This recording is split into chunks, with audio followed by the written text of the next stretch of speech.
اب ایسا تو نہیں ہونا چاہیے کہ جیسے ہی رمضان المبارک کا مہینہ ختم ہو، وہ جو ایک بہار تھی ہماری زندگی میں آئی، وہ ایک جو بہار آئی تھی نا ہماری زندگی میں نیک اعمال کی، اس بہار کو دوسرے مہینوں میں بھی تو قائم اور دائم رکھنا چاہیے نا۔ یہ تو نہیں ہونا چاہیے کہ جیسے ہی رمضان المبارک کا مہینہ ختم ہو نماز بھی چھوڑ دے، سارا کچھ چھوڑ دے نا۔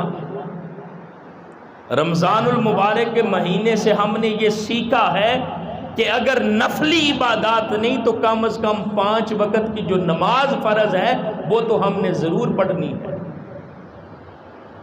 اگر قرآن مجید کے زیادہ سپارے تلاوت نہیں کر سکتے، رمضان المبارک کے مہینے میں کرتے تھے، تو دوسرے مہینوں میں اس کا یہ مطلب ہے کہ قرآن کی تلاوت کرنی چھوڑ دے نا۔ تھوڑا بہت تو خود کو رب کے کلام سے جوڑے رکھے تاکہ ہمارے لیے جو ہدایت کا رستہ ہے وہ کھلتا رہے۔ تو رمضان المبارک کا دیا ہوا سبق ہمیں بلانا نہیں چاہیے۔ رمضان المبارک کے مہینے نے ہماری جو روح ہے، جو ہمارا ایمان ہے، اس کو تقوی کا نور دیا ہے۔ وہ جو روزے کی حقیقت ہے نا کہ روزے فرض کیوں کیے، لعلکم تتقون، تاکہ تم متقی اور پرہیزگار بنو، وہ ایک کیفیت ملی، وہ ایک نور ملا، وہ تقوی کی دولت ملی۔ تو رمضان المبارک کا مہینہ ختم ہو تو کیا وہ جو تقوی والا راستہ ہے ہم اس پر چلنا چھوڑ دیں؟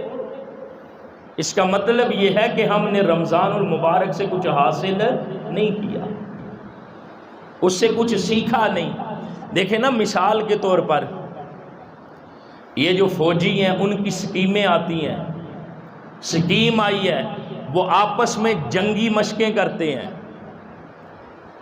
آپس میں مصنوعی جنگ کرتے ہیں کہ ہم نے دشمن کے ساتھ لڑنا کس طرح ہے، آپس میں مصنوعی گولیاں، بم، یہ سارا کچھ وہ کرتے ہیں۔ اب وہ بندہ جو سکیم میں گیا، آیا کس لیے ہے، مشقیں کس لیے کی ہیں کہ جب اس کا دشمن کے ساتھ پالا پڑے نا، دشمن کے سامنے آئے تو دشمن کے سامنے وہ کامیاب ہو جائے، تاکہ اس نے پریکٹس کی ہے، اس نے مشقیں کی ہیں کہ میں نے دشمن کا سامنا کس طرح کرنا۔ اب ایسا ایک بندہ مشقیں بھی کرتا رہے اور جب دشمن کا سامنا ہو وہ دم دما کے بھاگ جائے تو اس کا مطلب یہ ہے اس نے ان مشقوں سے کچھ نہیں سیکھا۔ یہ تو میں نے ایک مثال دی ہے۔ اے بندہ خدا، پورا رمضان المبارک کا مہینہ تو نے روزے رکھے، سارا کچھ کیا، تجھے تقوی ملا۔ یہ جو تقوی ملا ہے، رمضان المبارک کا مہینہ تھا تو شیطان جو دشمن ہے وہ قید تھا۔ اب جیسے ہی اس کے ساتھ تیرا پالا پڑا ہے تو وہ جو تجھے تقوی ملا تھا، وہ جو تیری روح کو تقویت ملی تھی، کیا تو اس کے سامنے بھاگ جائے گا؟ نہیں۔ میرے آقا نے جو فرمایا نا، صوم جنت، روزہ ڈال ہے۔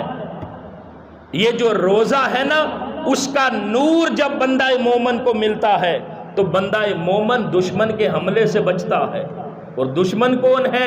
شیطان لعین، جس کے بارے میں فرمایا انہ لکم عدو مبین، بے شک وہ تمہارا کلم کلا دشمن ہے، جو تمہیں بہکاتا ہے، جو تمہیں سیدھے راستے سے ہٹاتا ہے، جو تمہیں گمراہی کی دلدل کے اندر دھکیلنا چاہتا ہے۔ دوستان محترم، رمضان المبارک کا مہینہ گزرا ہے، جو تقوی ملا ہے، جو طہارت ملی ہے، کہ چاہیے کہ بندہ مومن اس کو برقرار رکھے۔